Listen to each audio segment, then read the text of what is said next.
Hey, what's going on guys? Marvin here. Welcome back to another video. So in this video, we're going to be answering some of your guys' questions, and keep these questions coming, guys. This is probably our biggest Q&A video to date. Usually I cut them a little bit short, but we're gonna try to answer all of these in a relatively short video. But a lot of the questions you guys have been asking are actually giving me a ton of different video ideas. So keep these questions coming, guys. And if I get a bunch of these and I can't fit them all in one video, then I'll do 2 of these videos per month. Right now we're only doing 1. So if you guys have any questions, leave them down below in the comment section of this video.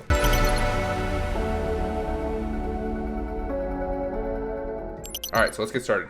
So the first question comes from Blanca. How can I know which are restricted categories? So how you're gonna know about a restricted category is probably the easiest way that everybody goes about it, is you just add that product to your inventory.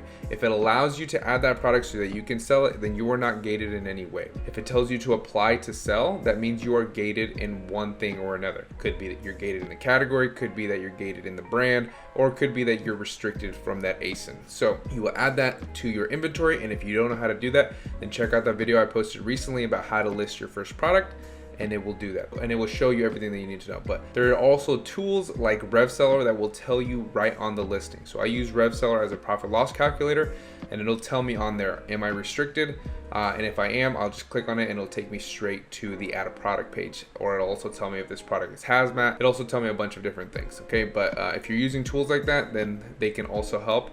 But if you don't have any of those tools, you're just starting out, then you would just add that product to your inventory. All right, next question comes from Dimitri. Once our supplier ships our products at Amazon FBA warehouse, we would still have to pay labeling and packing fees before Amazon will send to our customers, correct?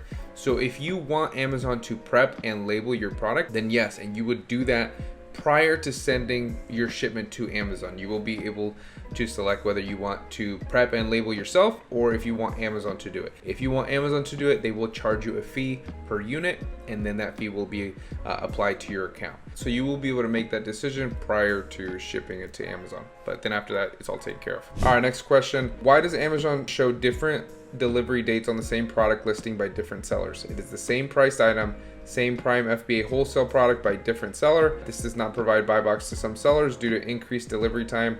I'm selling a product FBA Prime having the same price as other 3 sellers, and my delivery time shows 3 to 4 days while others show same day or next day. So assuming that you guys are all doing FBA, and I'm assuming you're checking this on your personal Amazon account. So essentially, all of the sellers are selling at the same price on the same listing. It doesn't necessarily mean that all of those products are in the same exact warehouse in one part of the country. So if you are in California, and let's say all of your competitors' inventory are in California warehouses, but your particular inventory is in Texas or in New York, then that is why there is a discrepancy there, because the inventory is not in the same warehouse, although you guys are all on the same listing. So depending on where the customer is will depend on who is getting that buy box. If the customers continuously are closer to where the inventory is for one seller, then that seller is going to continuously get the buy box. Okay, so it's not going to be, it's all about landed price, which I've gone over in other videos. All right, next question.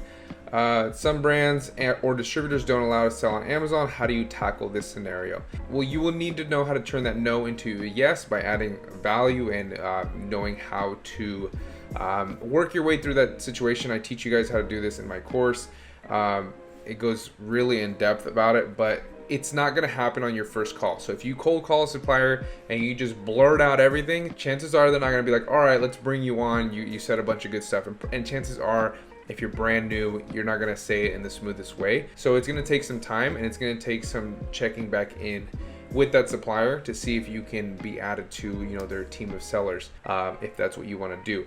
Now, as far as distributors go, there's a bunch of distributors that you can just tell them you're an Amazon seller and they will give you an inventory list. They do not care. And there's also some distributors that do care, and then there's also some distributors that they don't really care, but their brands care. So you will be excluded from some of the brands that they're selling, and then they'll tell you can sell, you know, these specific brands. So if you want more, I go really in depth in my course on how to turn those no's into a yes, but it's too much to get into in a video like this. All right, so next question, the $1 million question: what product I can sell to start on retail arbitrage to get history? Just sell whatever you are able to sell. If you're brand new, you will have to be selling, all the unrestricted categories. You can try to sell video games, you can try to sell toys, you can try to sell board games. You can try to just start scanning products and seeing what you're ungated in. If you are gated, then you will have to move on, because it's going to be very difficult for you to get ungated if you're not using a distributor to use that invoice. So just sell whatever you can possibly sell and not lose money. All right, so next question comes from James. Does the funnel guru apply for ungating the same way I applied through Seller Central? Submitted an invoice and pictures, but Amazon hasn't looked at my application, and it's been almost 2 weeks. My concern is that the funnel guru would not be able to do anything with my account, since the approval process for Topical's application is still pending.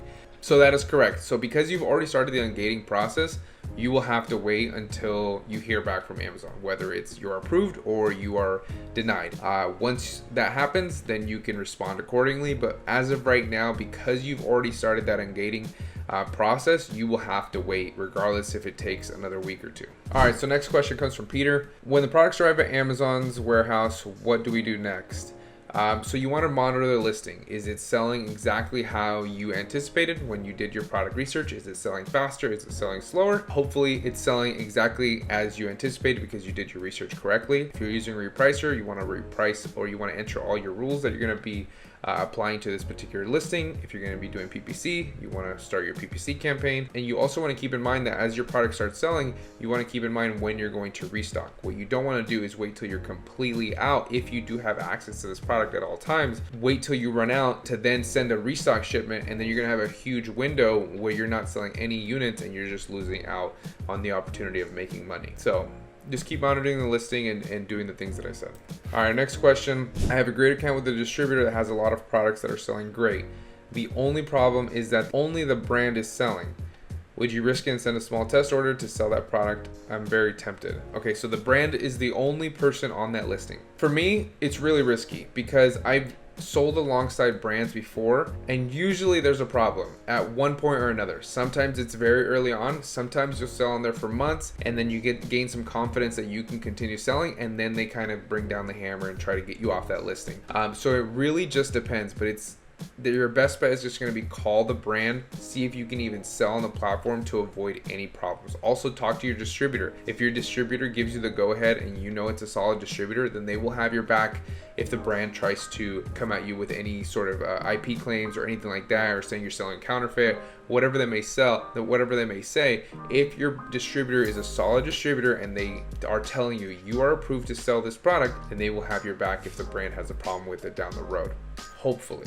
In instances that I've dealt with selling on listings where the brand is also on the listing and then they try to kick me off after months and months and months, my distributor went to bat for me and got me approved and became one of their more exclusive sellers. So if your supplier is solid, then they should have your back if they're telling you the right information about that brand. All right, next question.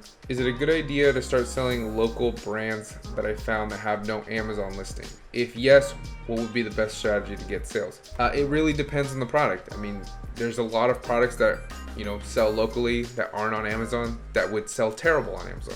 There's also a good opportunity. So what you would have to do is you have to go through the entire process, create the listing, do keyword research, put in back-end keywords, do PPC. You're gonna have to do so much work, and then you're gonna have to start testing that listing out. But you have to do all of that work prior to doing that. So if you can find, like, let's say a product that's very, very similar, or a competitor's brand that's very similar, that's already on Amazon, and then compare it to the product that you have, that would be ideal. It would be very difficult to say, hey, this product's gonna sell great, when there's nothing like it on Amazon. You have nothing to go off of. You have no idea what the demand is. All right, last question. I want to start wholesale, but I'm worried I'll get stuck with a bunch of units that I cannot sell. Can you order 10 units at a time and still be profitable? So the answer to this is yes. You can order as little amount of units as you want. If you're working with the distributor, some distributors will still sell you tiny amounts of units like this. But what you want to do, what you want to focus on more so is your product research skills. So if you do your product research right, you will greatly reduce your chances of getting inventory and having it just sit there for months and months at a time because you missed something. This is actually a huge fear for a lot of new sellers, is that they'll invest, let's say they're only 1,000 or they're only 2,000 into a product, and then have that product be a complete dud and not sell at all, and have it just sitting there for months and months and months, half a year even.